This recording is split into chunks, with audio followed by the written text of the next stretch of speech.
ఈరోజు కూటమి ప్రభుత్వం చంద్రబాబు నాయుడు గారు, పవన్ కళ్యాణ్ గారు, కేంద్రంలో బీజేపీ, రాష్ట్రంలో కూటమి ప్రభుత్వం కలిసి మరొక ఉచిత ప్రయాణానికి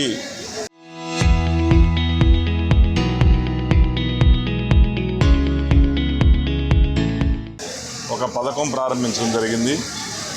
అది దివ్యాంగులకు ఉచిత బస్సు ప్రయాణం. రాష్ట్రంలో ఎక్కడికైనా దివ్యాంగులందరూ కూడా ఆర్టీసీ బస్సుల్లో ఎక్కడికైనా ఉచితంగా ప్రయాణం చేసే హక్కు కల్పించడం జరిగింది.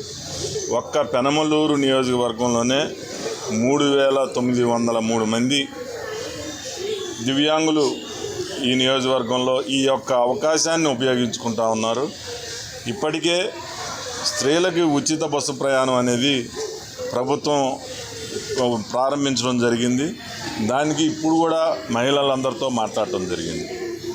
బంధువులు చనిపోతే విజయవాడ వెళ్ళటానికి వారందరూ కూడా ఒక ప్రయాణం చేయాలి అని అంటే 500 రూపాయలు ఖర్చు అయ్యేది. అలాంటిది మేమందరం కూడా ఉచితంగా బస్సులో ప్రయాణం చేసి అక్కడికి చేరుకుంటా ఉన్నాం. మాకు చాలా ఉపయోగపడుతూ ఉంది.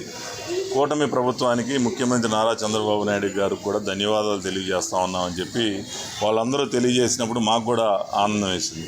అలాగే ఎంతోమంది పేదవారు కూడా ఈ యొక్క అవకాశాన్ని ఉపయోగించుకుంటూ ఉన్నారు. అలాగే ఈ దివ్యాంగులందరి తరపున ముఖ్యమంత్రి గారికి, కూటమి ప్రభుత్వానికి మేమందరం కూడా ధన్యవాదాలు తెలియజేస్తూ ఉన్నాం.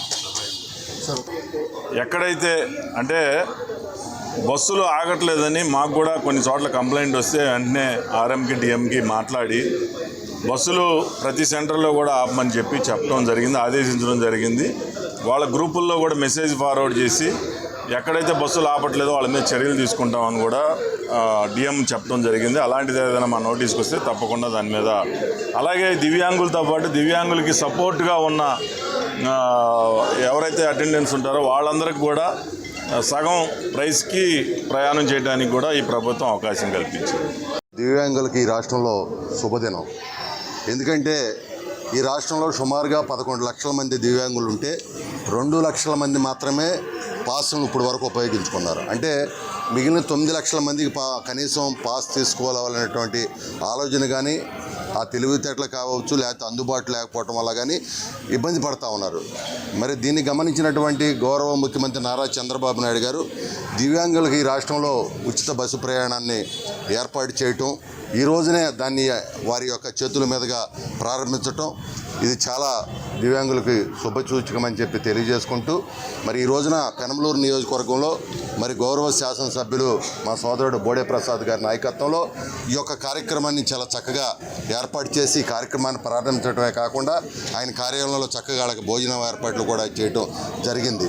అంతేకాదు ఇవాళ దివ్యాంగుల యొక్క సమస్యలు కానీ దివ్యాంగుల గురించి కలిగిన ఆలోచన చేసినటువంటి పార్టీ తెలుగుదేశం పార్టీ, కూటమి ప్రభుత్వం. ఎందుకంటే 2014లో 500 ఉన్నటువంటి పెన్షన్ని ఈ రోజున క్రమేపీ పెంచుకుంటూ 6000కి తీసుకురావడం జరిగింది. అంతేకాకుండా 2 లక్షల నుంచి 4 లక్షల వరకు ఎవరితో సంబంధం లేకుండా డైరెక్ట్గా రుణాలు ఇస్తూ ఉన్నాం. అంతేకాకుండా ఇవాళ దివ్యాంగులకు కావలసినటువంటి మరి 3 చక్రాల బళ్ళు కావచ్చు, మరి హీరింగ్ ఎయిడ్స్ కావచ్చు, అదేవిధంగా మోటార్ బళ్ళు కావచ్చు, ఇవన్నీ కూడా చాలా పెద్ద ఎత్తున ఆ కార్పొరేషన్ ద్వారా ఇవాళ ఈ యొక్క కార్యక్రమాన్ని రాష్ట్ర వ్యాప్తంగా కూడా దీన్ని పెద్ద ఎత్తున మరి తీసుకెళ్ళటం జరుగుతూ ఉంది. కాబట్టి దివ్యాంగులని ఈ సమాజంలో తక్కువ చూడకూడదు, వారు కూడా అందరితో సమానం అని చెప్పి మరొకసారి ఈ ప్రభుత్వం చిత్తశుద్ధితో పనిచేస్తుందని చెప్పి మీ ద్వారా తెలియజేస్తా ఉన్నాను.